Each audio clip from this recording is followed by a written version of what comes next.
Many, many years ago, in a land called Moab, there was a woman named Naomi. She was married to a man named Elimelech. They were Judeans who had settled in the land of Moab to escape a famine that was bringing starvation and misery to the people of Judah. In Moab, they had 2 sons whom they raised to be strong men. When the time came, both of their sons married. One son married a woman named Ruth, and the other married a woman named Orpah. Unfortunately, after some years, each of the woman's husbands died. Then it was only the woman left together to fend for each other and keep each other company. The 3 women lived together under Naomi's roof in her home in the land of Moab.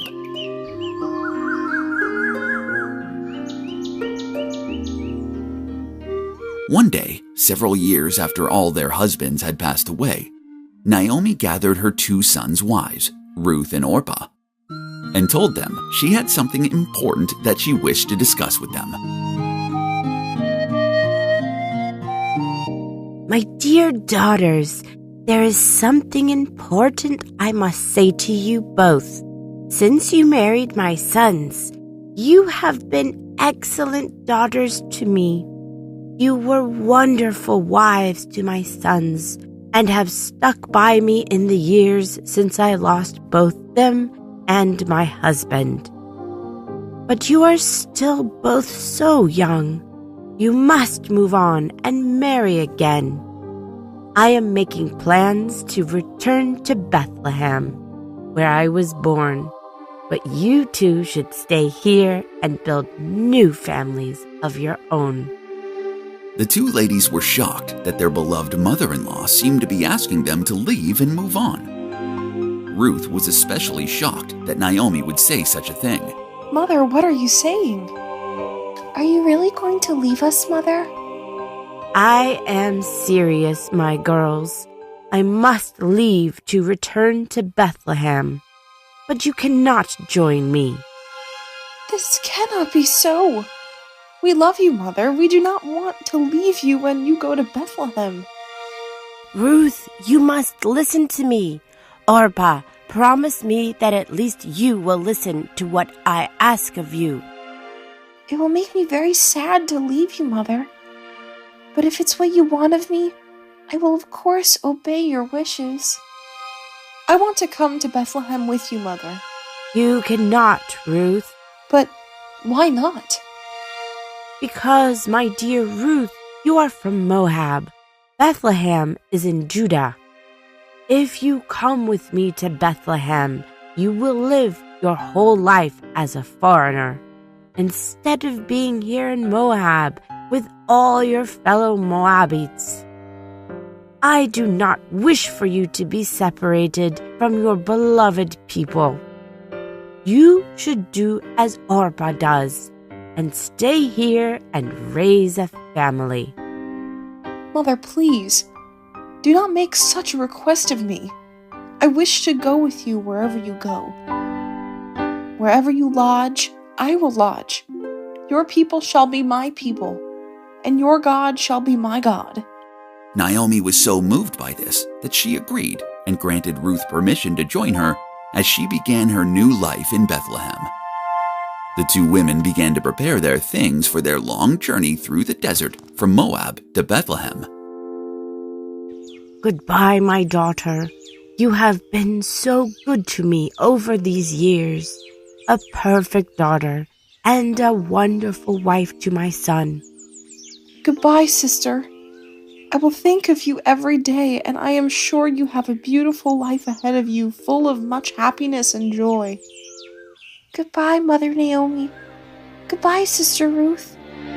I wish you success on your journey to Bethlehem and a blessed life there.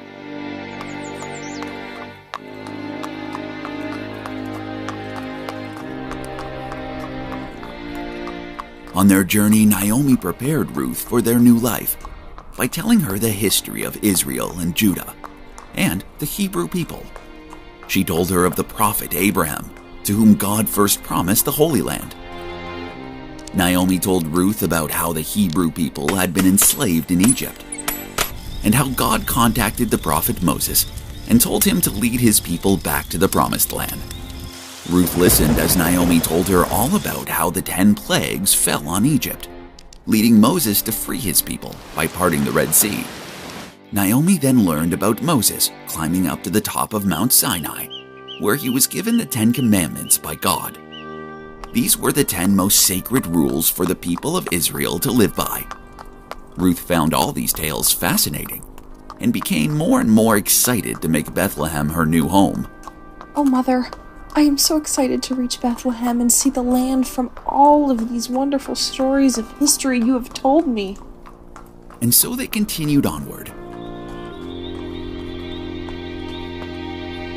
They made their way through the desert, passing Mount Nebo, where many years before the prophet Moses had died when he led the people of Israel to their homeland after freeing them from slavery in Egypt. That is Mount Nebo. From there, Moses could see the promised land. That means we're almost there. Sure enough, Naomi and Ruth soon reached the kingdom of Judah, and eventually the town of Bethlehem. Naomi was so glad to be home at last.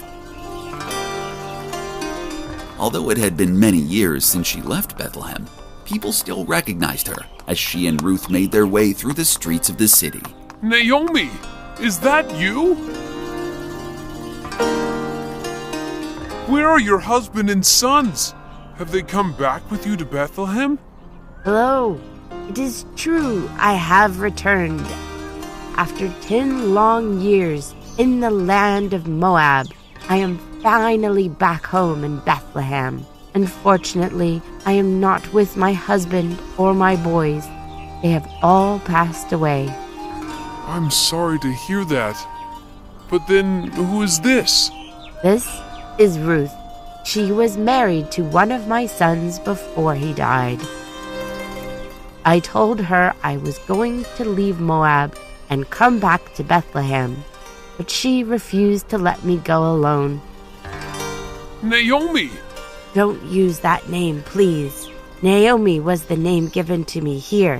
When I left Bethlehem with the name Naomi, I was happy and had everything. Now I have returned empty-handed.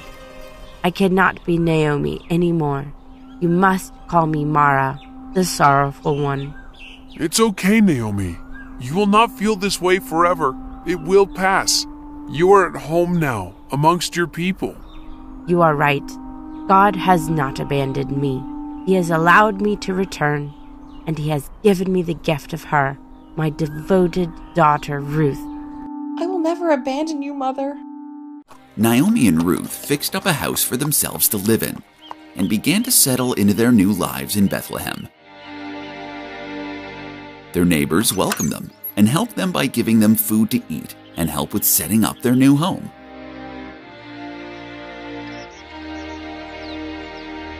One day, Ruth came to Naomi with a suggestion. Mother, I have an idea. It is the harvest season soon. Perhaps I can get a job working the harvest, and that will allow us to provide for ourselves. Our neighbors are very good people, and they have helped us a lot. But we should not burden them with needing to provide us with food forever. Oh, Ruth, that is very kind of you. But I could not allow you to work yourself like that. I could not bear to see my precious daughter working herself so hard on somebody else's land just to make sure that I am fed. I am young and healthy, and the harvest season is approaching. I can work the fields and collect the crops that are growing. It will be a perfect solution to our problem. Plus, like you have told me, our God values hard work and protects the poor. Okay then, you are right. You may work the fields and honor God through your hard work.